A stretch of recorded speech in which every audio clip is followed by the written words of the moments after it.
Hi, I'm John. Hello, I'm Fred. You are a moron. You are a knucklehead. And we are Dusty Farts.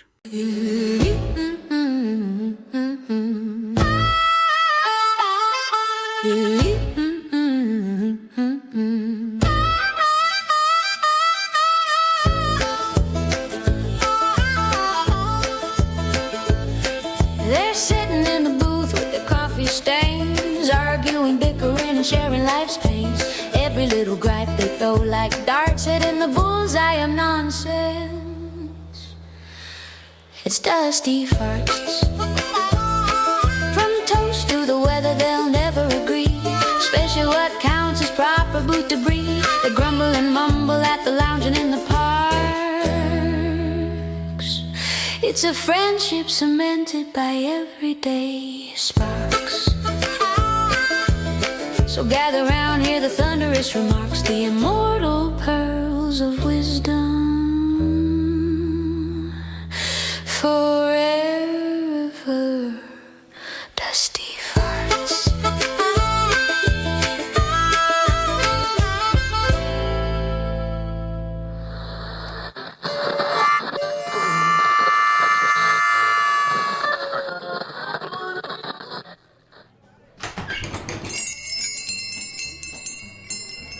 You know, Farts, the condiments here at the lounge have witnessed more of our arguments than our own families. I reckon you're onto something there, Dusty. And they've lasted longer, too. That Ketchup's practically family. Old enough to remember disco. Right. Like you remember the days of disco. Tell you what, though. If Dr. Freudy shows up singing YMCA, I'm leaving. Some days just start out rotten and get worse from there. This is no different for our beloved Dusty Farts, whose day today began with a routine trip over to see Dr. Bobby and his blood bus. It's Tuesday after all, and that means Schedule T for Tuesday triage and trouble, because every Tuesday during the vernal equinox must follow the daily routine. To the T. Of course, during this lunar phase of the Moldy Crescent, we follow Schedule T/Alpha V 1.0.3.1.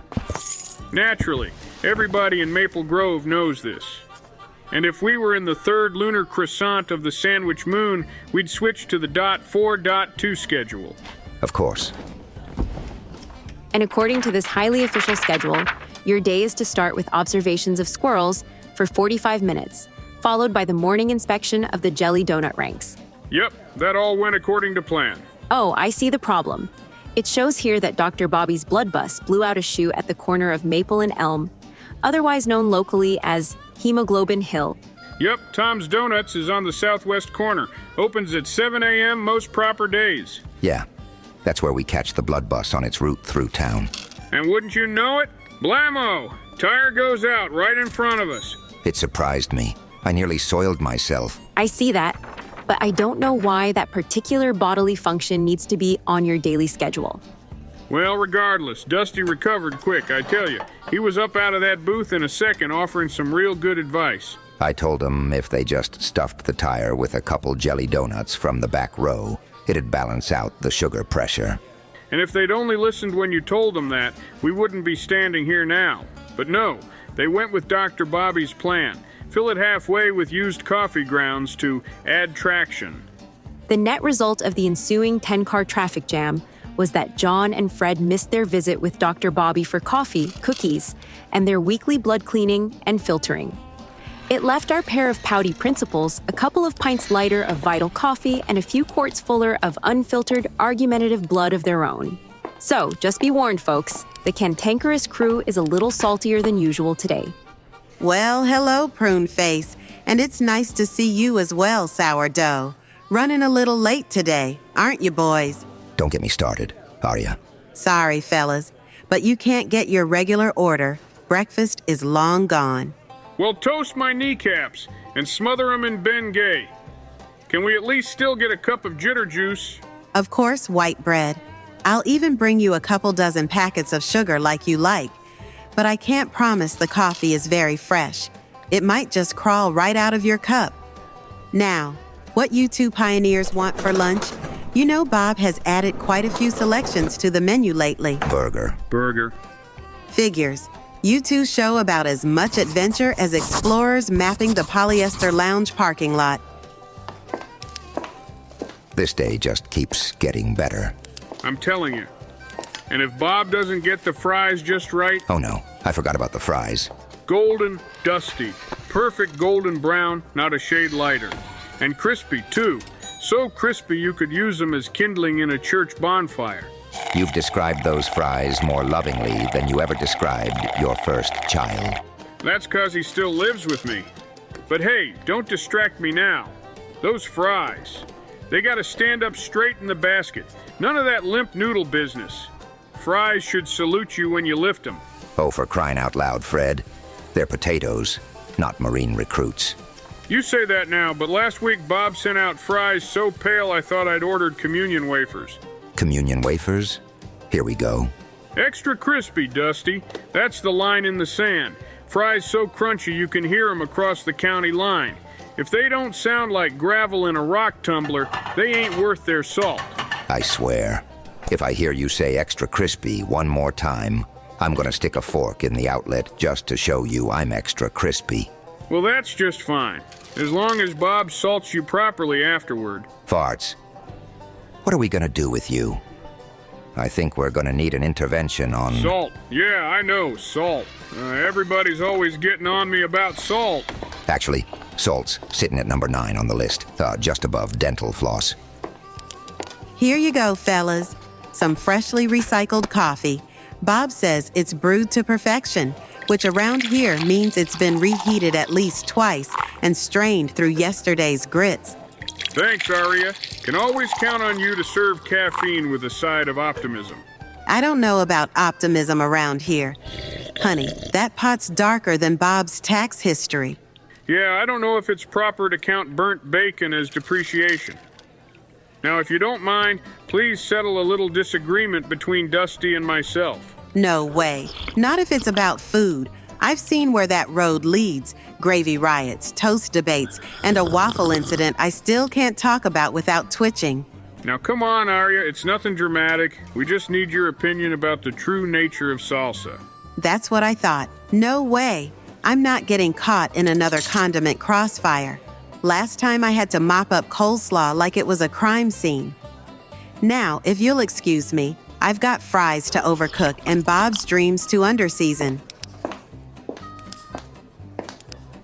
All right, Farts. I know you've been working on this for a while. Let's hear your opening remarks.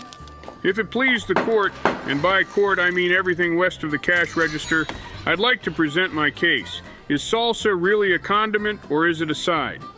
According to Fred, wizened scholars for years have wrestled with the great universal question: is salsa a condiment, a side, or an overachieving tomato trying to be both?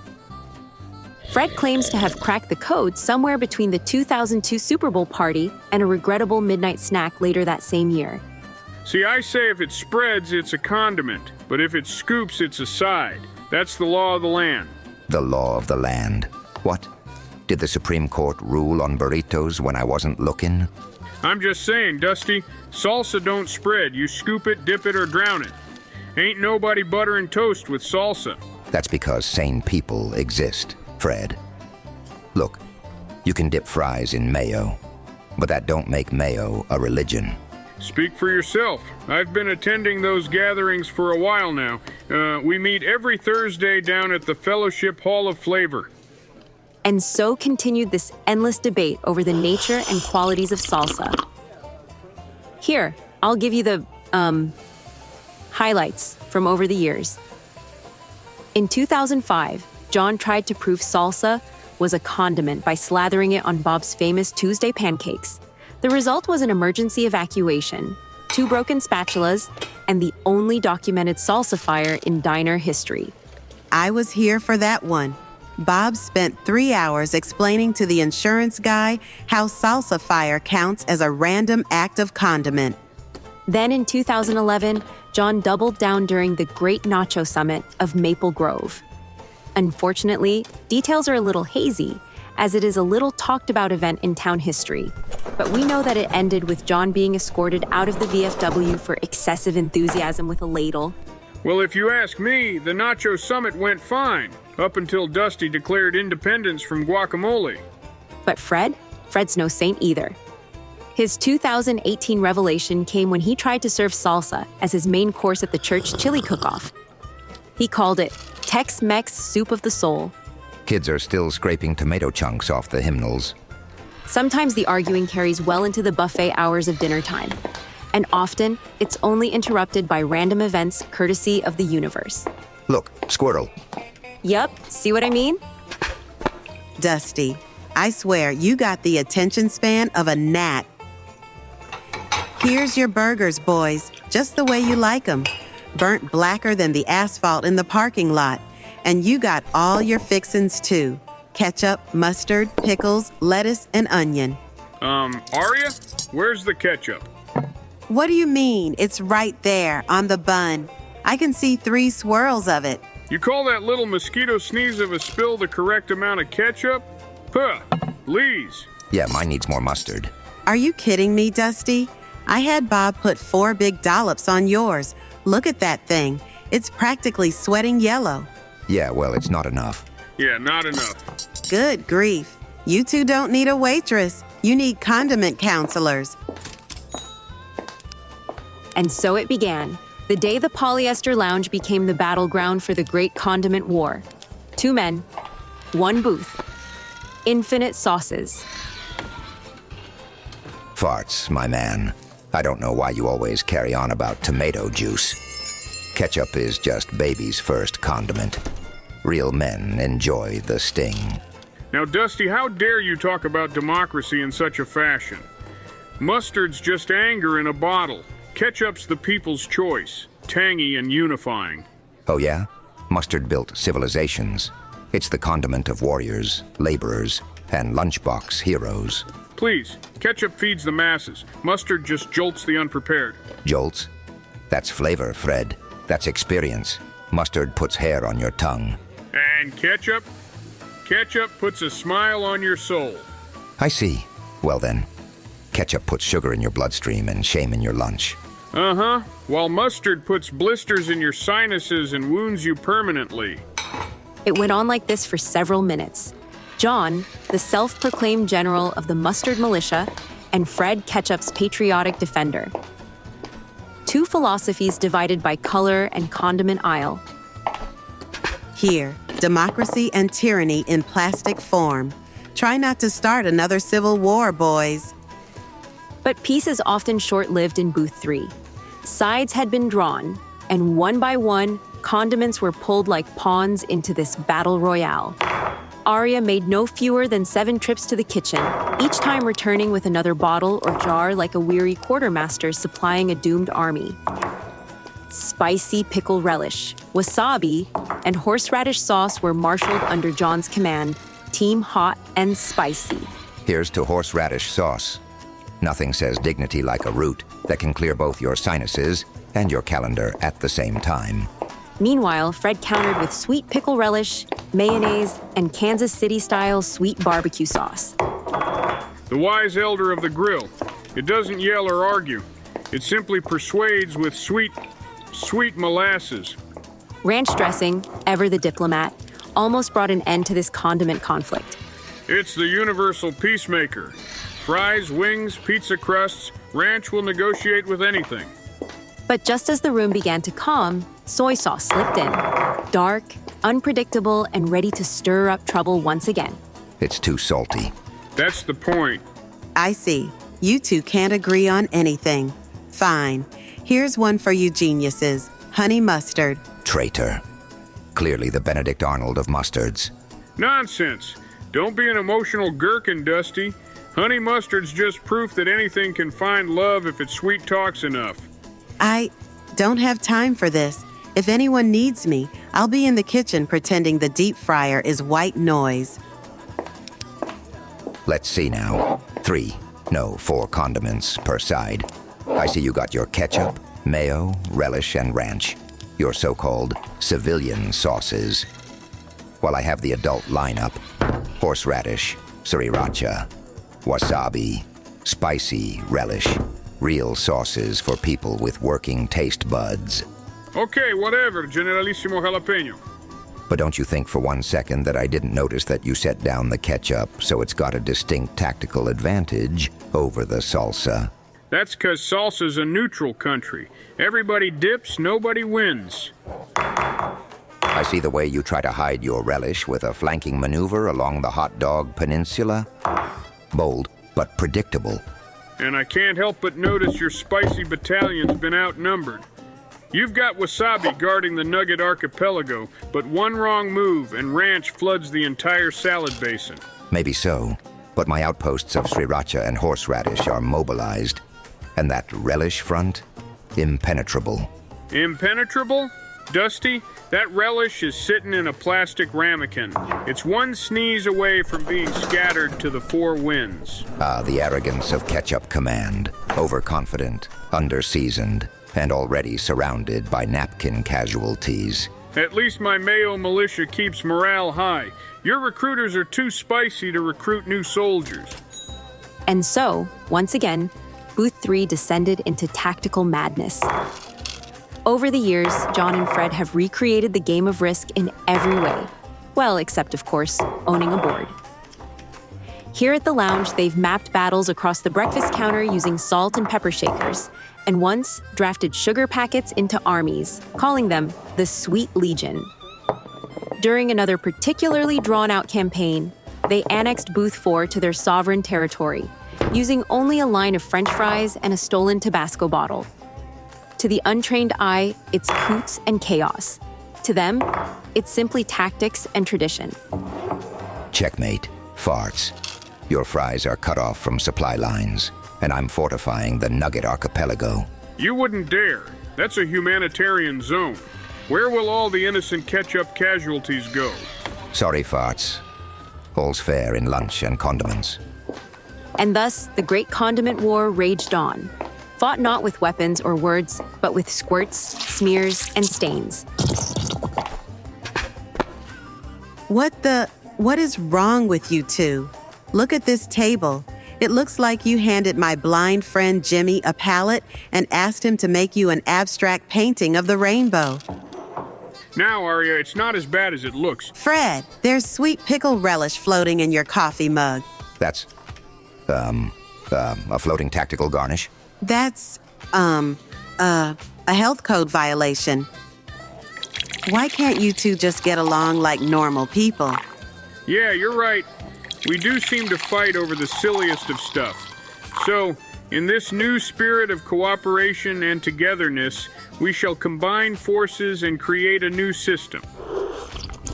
A fair and unbiased rating scale. Oh, Lord. Introducing the Z.E.S.T.Y scale. A zero-bias estimation of a sauces and toppings yumminess.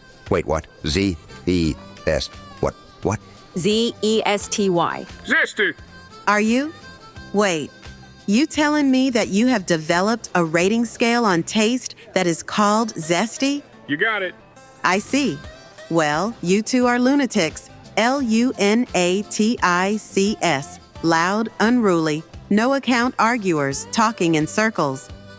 You know, if you step back and think about it, that zesty scale, it's the kind of thing that sounds scientific until you remember it's being developed by two men currently covered in salsa. If it please the court, how can I continue with these constant interruptions? Each condiment will be judged on 5 key metrics: zing, texture, spreadability, tang, and overall yum quotient. Don't forget a half-point bonus for any sauce that can remove rust stains or ease marital tension. I concur, and duly noted. Now let's begin with our first assessment. We shall begin with relish. Relish! Did someone say relish? Hey kids, that's today's R word for the day. Can you say relish? Relish, R-E-L-L-I-C-H. Relish. That's when you enjoy peanut butter so much you smear it on everything, even pancakes. That's actually a cry for help, kids. The new Zesty rating system was as sound as their friendship. Sticky, subjective, and one shake away from full frontal food fury. Eventually, even neutral Parmesan was unwillingly pulled into the fray, which ended with a blanket of grated cheese covering everything on the table. Congratulations, boys. You just turned lunch into a food fight without moving a muscle. And look at that. You didn't even eat any of your food. Yeah. Well, sorry about the table. Yeah, I'm sorry too. But we did bring you something. Uh-huh. And if it's up under that snowbank of Parmesan, then I don't want it. No, you'll like 'em. Yeah, Mitzi down at Stout Shoes said you've been eyeing these Skechers Arch Fit slip-ins for a while. Well, You right.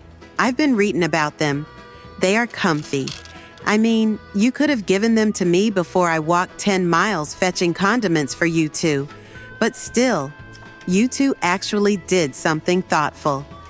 Thank you, John. Thank you, Fred. Don't mention it. I won't. Long as you two idiots clean up this here mess. Oh, and today, you two ain't getting no pie. Wait, what?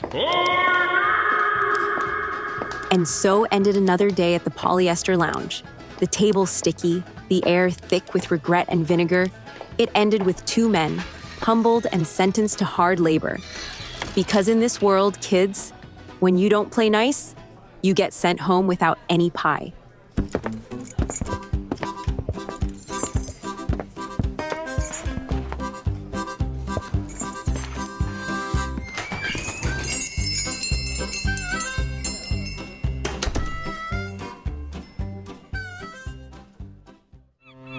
Yo ho ho, a one-eye biny scallywag special.